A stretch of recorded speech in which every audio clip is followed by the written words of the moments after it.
Alors il y a un sujet qui me passionne et je sais que je suis pas la seule à être passionnée par ça. Mais pourtant c'est un sujet qui est encore beaucoup tabou. C'est la sexualité pendant la grossesse et pendant le postpartum. Euh, on est encore beaucoup géré par les deux archétypes. Soit tu es une sainte, soit tu es une putain. Et vaut mieux être une sainte. Dans l'imagerie générale, collective, il vaut mieux être une sainte. Mais ça, c'est quelque chose qui nous a été imposé. C'est quelque chose qu'on a intégré. Mais c'est pas du tout la vérité.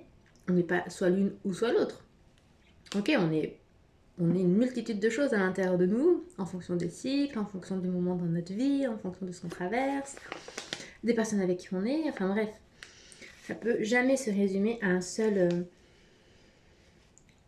archétype, à une seule vérité. Ça, c'est venu clairement pour nous limiter, ok ? Parce que, accessoirement, on a un peu peur de la puissance féminine, donc vaut mieux essayer de la contrôler en y posant quelque chose de négatif. Bref,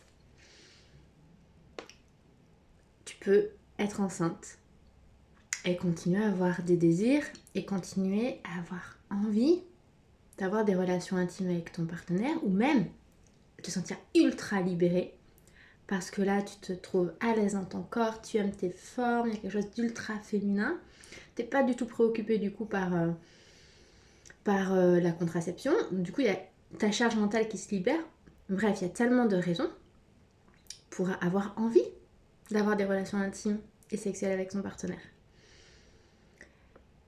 Mais souvent c'est quelque chose qui est tu, et quand c'est exprimé, alors pendant la grossesse, ça peut passer, on va dire que c'est les hormones, on va dire que voilà. Mais c'est quand même assez gênant. Déjà la sexualité c'est gênant, mais alors pendant la grossesse il y a quand même quelque chose de gênant. Parce qu'on va peut-être avoir tendance à... Déjà, t'es enceinte, t'es dans l'énergie de la mère.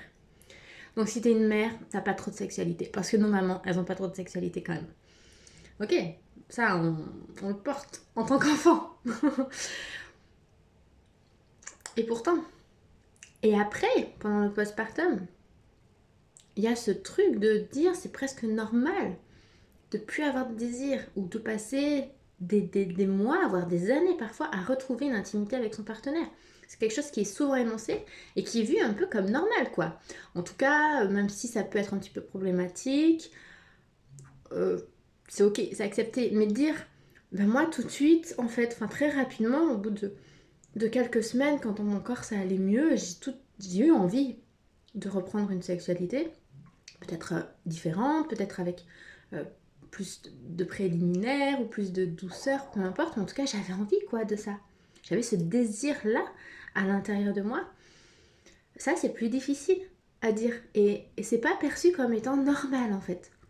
Alors que moi je pense qu'en fait c'est normal d'avoir envie pendant la grossesse, d'avoir envie pendant le postpartum, au bout de quelques semaines quand dans son corps tout va bien, et que la fatigue et tout, enfin voilà, qu'on arrive à être quand même dans quelque chose d'assez apaisé, mais ça, c'est ça la normalité en fait.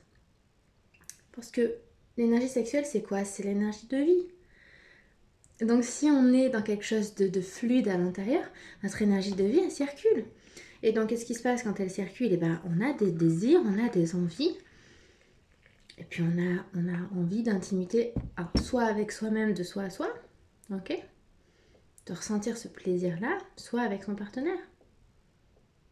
Donc c'est normal. Et pourtant, on n'en parle pas. Et si on en parle, c'est toujours un petit peu suspicieux. Voilà. Moi, mon avis sur la question. Vraiment, je serais super heureuse de savoir qu'est-ce que toi, t'as vécu. Qu'est-ce qui s'est passé pour toi? Comment tu t'es sentie? De quoi t'avais envie mais que t'as pas osé? Ou alors est-ce qu'au contraire, t'as vraiment tout osé? Est-ce que... voilà. Comment ça se passe dans ton histoire à toi?